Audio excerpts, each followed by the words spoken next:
Hello, thank you so much for clicking on this video. I'm Olivia and I'm a gender affirming voice teacher. I'm a singing teacher, I'm a singer, I'm a songwriter.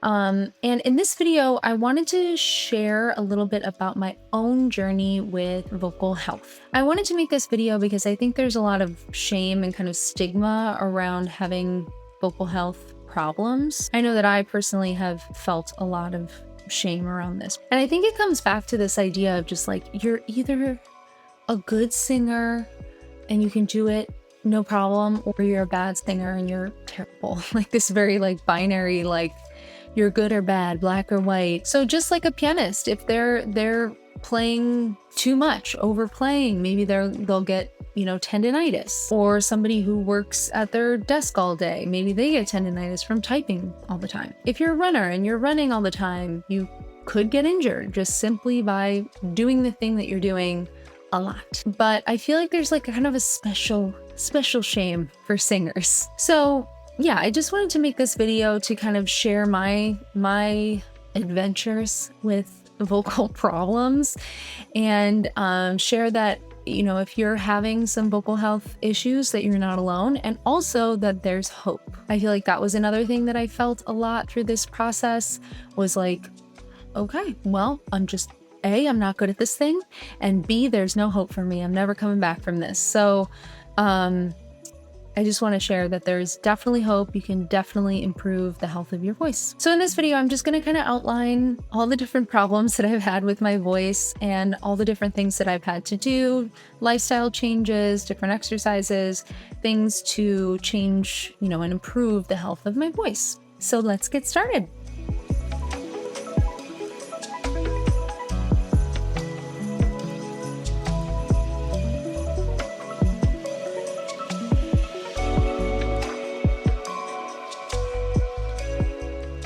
The first thing that I've really struggled with in terms of my vocal health has been acid reflux, or GERD.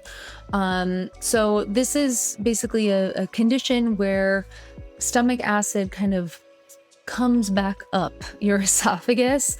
And when that happens, it can actually come into your larynx and be irritating for the vocal cords themselves. So when we get like inflammation in the vocal cords, then they're not going to behave in the same way that we want them to. So when they're inflamed, they're not going to be like probably closing all the way, which can then lead to other problems. Not to mention that acid reflux is just kind of a horrible feeling to have.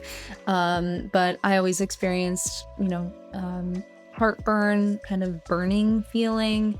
I also experienced this thing called globus, where when you swallow, you feel like you have something in your throat. And so it always feels like, oh, there's something in there, even though there's not.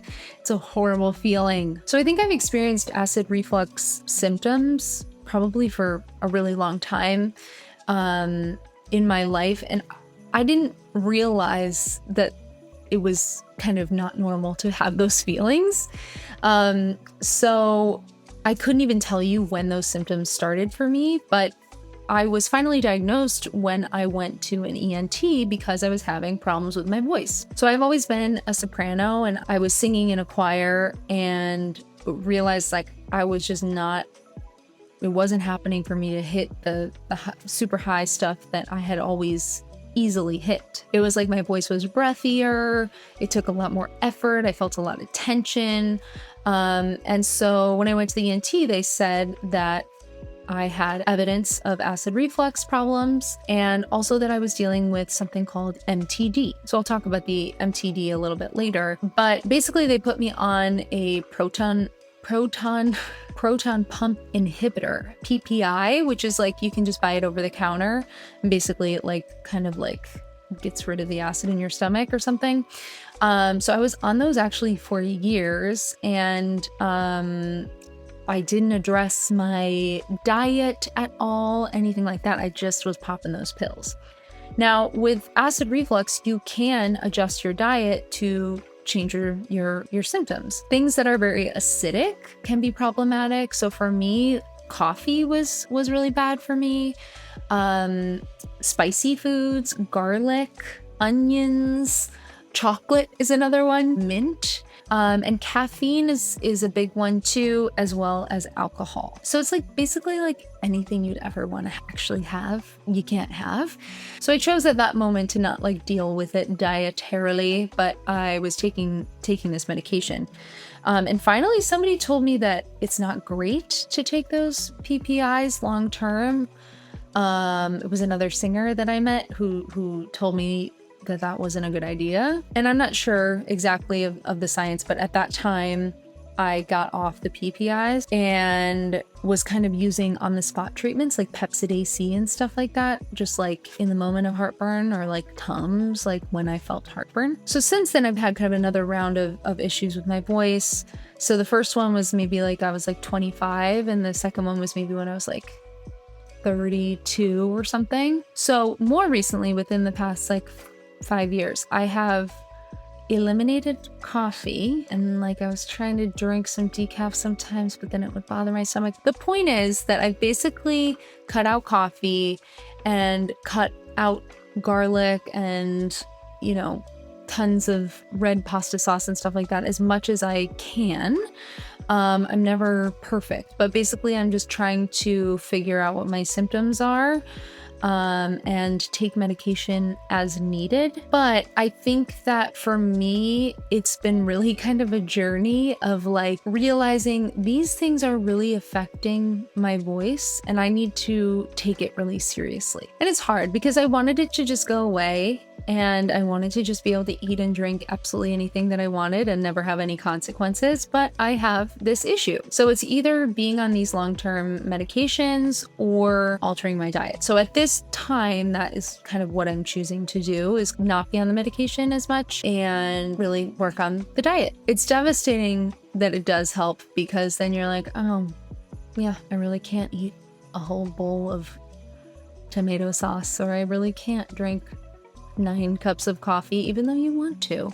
So it has really helped me, and I'm in a much better place with the acid reflux and much better place with my voice. So each time I've had these kind of issues with my voice, they have diagnosed me with something called MTD, or muscle tension dysphonia, which, by the way, you should just be going to the ENT on a regular basis just to check things out if you are interested, because they can make sure that everything's cool. It's very comforting when you get a good report from the ENT. So muscle tension dysphonia is basically when your vocal cords they're not functioning properly. So in my case, let's say the acid reflux issue was causing this inflammation in my vocal cords, and they're not coming together the way I want them to. So by virtue of that, I'm like, what the hell? My vocal cords are not coming together. You know, I feel that my voice isn't quite right. So my instinct in my body is to start pushing, is to start working harder with the muscles around the larynx and, you know, around the vocal cords to help my vocal cords come together, because they're not doing it well on their own. So there's this kind of instinct from your body. You're like, my voice isn't working. I got to get it to work. So, you know, your muscles start to tense and start to help out. But ultimately, that's not a solution to the problem. That's not going to solve the problem of the vocal cords aren't functioning correctly. All that's doing is adding more tension and strain. So I did see a speech pathologist at that time, and basically just did SOVT exercises. So SOVT exercises are exercises where your mouth is partially or mostly closed. So the air that comes up from your lungs is reflected back at your vocal cords. So you have this equilibrium of pressure, and your vocal cords are able to easily and efficiently vibrate together. So it's really about taking pressure off and letting your vocal cords kind of strengthen again, putting them in this environment that they can easily do the job that they're supposed to do without any of the help of these other muscles. So for me, using a straw, blowing bubbles and humming into water was really helpful. I really loved a V sound. That was really great for me. And lip trills were also really great for me. So I would use these just many times a day. And I still use those many times a day because, as a singer and a voice teacher, I'm using my voice quite a lot. And even right now, I'm jabbering away here. If you are using your voice all day, every day, I'm in, however many lessons, chatting away. And then let's say I had a gig in the evening. So that's using your voice for hours and hours in a day. So that's, not really sustainable. That kind of overuse of your voice is not sustainable. So that's another piece of the puzzle for my MTD was I was pushing my voice harder than I should have been because, I wanted to make money or, that something presented itself that I wanted to do, or I wanted to fit another lesson in or whatever the case may be. So for me, it was really kind of learning when was too much for my voice and when I needed to kind of pull back on that. And that's something I'm still learning because sometimes it's like, all right, doesn't work for you this day, let's put you on here, but then it's kind of too much for my voice. So for me, these SOVT exercises are super helpful, doing them all throughout the day, making sure that I'm staying really hydrated so that my voice can stay healthy that way too. And kind of managing how much I'm using my voice is also really important for me. So one more piece of the puzzle for me was actually kind of I think it was a stylistic thing that happened for me. Now, I don't believe that anyone's style creates a problem for somebody. I think that in my case, the way I was singing a certain style created a problem for me. So I kind of came up singing jazz. And so for me, jazz and pop, that's a lot of kind of mix register stuff. So for me, I was oftentimes staying in a mix that was kind of like spread and kind of fuller, but not in a healthy way. So I kind of was accessing sounds that sounded good and felt good to me. And for the style, they were working, but ultimately they weren't serving me long term. They were actually not 100% the kind of healthy way to make those sounds. So I started working with some teachers, team teachers who were so wonderful to work with.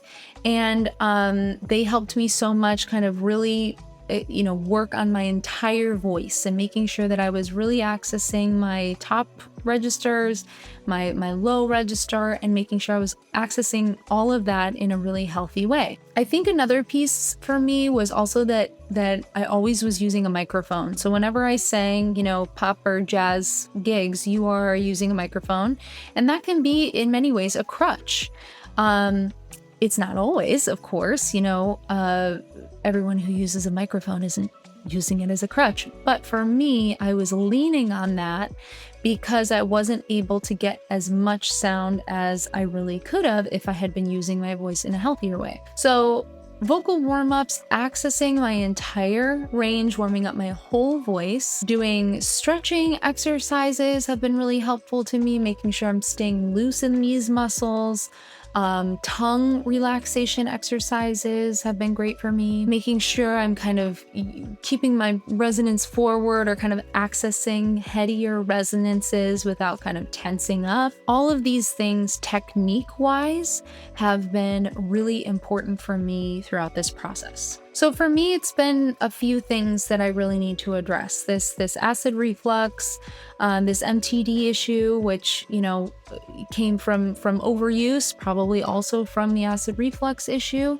And then these technique issues that maybe stemmed from the fact that I was only singing this one style and kind of got into some habits that ultimately didn't serve me, didn't work for me. So I am by no means like perfectly healthy all the time. It's always something that I have to think about, making sure I'm staying hydrated, making sure I'm doing my vocal warm-ups, making sure that I'm not eating or drinking anything that's going to put me out of whack. And I think also my teacher was talking to me about how there are certain people who can drink and smoke and whatever and just have great voices, and there are other people like myself and maybe you watching this that maybe our voices are more delicate. We have to really treat our bodies well in order for our voices to function, the best way they can. So it's just kind of, everyone's a little bit different,